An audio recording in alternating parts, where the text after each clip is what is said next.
Hey everyone, and welcome back to the channel. This is Rich making another video about XRP today. As always, we're going to talk about XRP today, and I hope everyone is having a great day wherever they are in the world. I have to start with this because everyone is talking about it again. I'm ending this nonsense for good. Satoshi isn't really Dr. C.S. Wright. That is something that everyone with a quarter of a brain cell knows by now. Satoshi is Joel Katz, who used to work for the NSA and had to sign an NDA in 1988. Born in 1970, Dr. C.S. Wright would have been 18 years old and had no patents yet. He then says that Bitcoin came out on August 18, 2008, just 7 days before Joel Katz's patent was revoked because of lack of funds.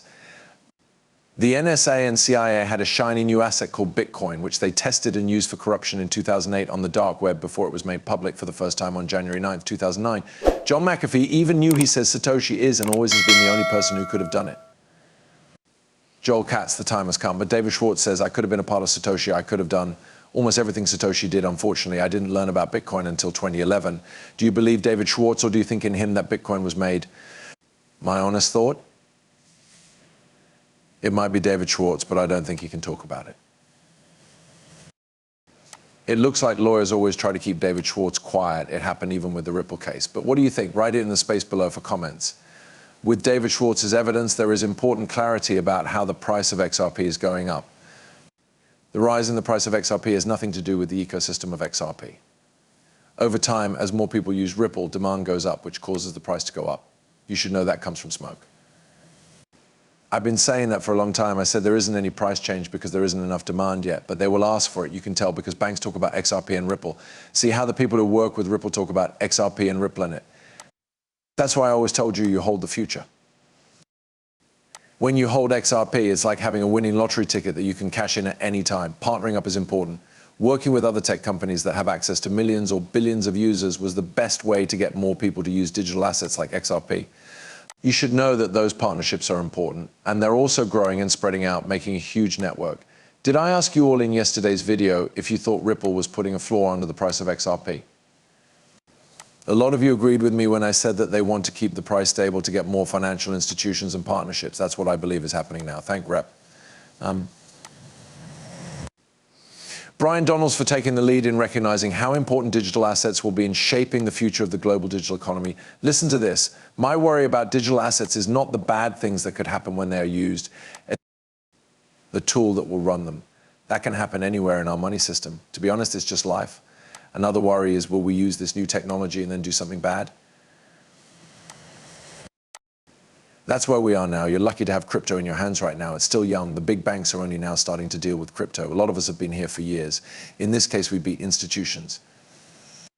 We were also the first business to use crypto. And I'm telling you, when the US government comes out with crypto, 99% of it will be gone.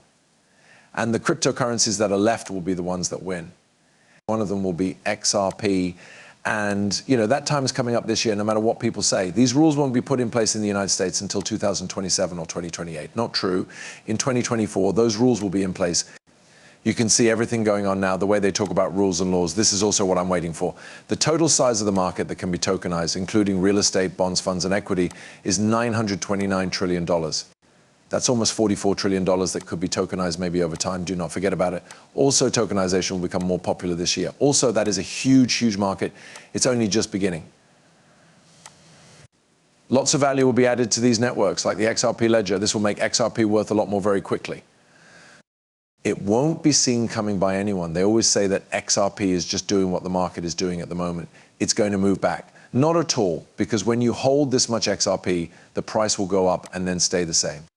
This is because utility will be driving the price at that point. Talks are going on about the US CBDC digital dollar. Does XRP fit in? I also can't believe this isn't being talked about more since the US is working on a CBDC behind the scenes. Forbes says that I talked about this in a video yesterday. Sources say that meetings behind closed doors are happening. This was confirmed at a recent meeting between Powell and Democrats in the US. House Committee on Financial Services.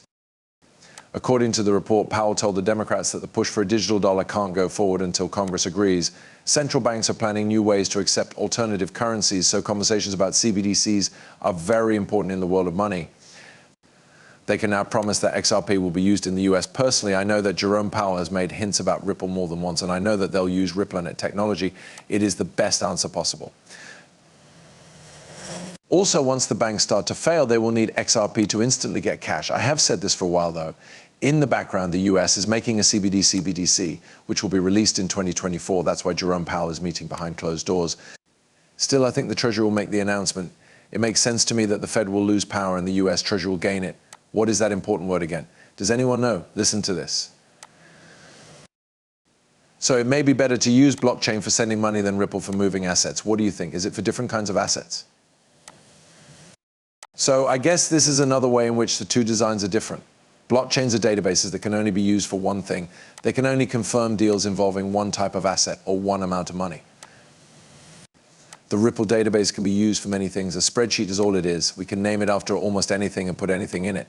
That's why there are things like G10 currencies, gold, stock certificates, options, and derivatives. In the Ripple ledger, anything of value can be stored. This is very different from how blockchain technologies are built and what they can actually do. That's all there is to it. He basically told you that the Xrp ledger can hold anything valuable.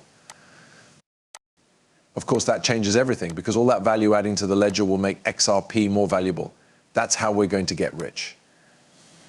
Ripple Partner on a Freak, which used to be called MFS Africa, is one of the most important strategic partnerships in the Pan-American, Pan-African payment and settlement system. You can send money quickly and cheaply across Africa using the local currency QR. What you see now with the beast also shows that this is important. Payment and settlement system for all of Africa. Ripple and Swift were also added. Because the beast already knew this last year, this shows how big this really is.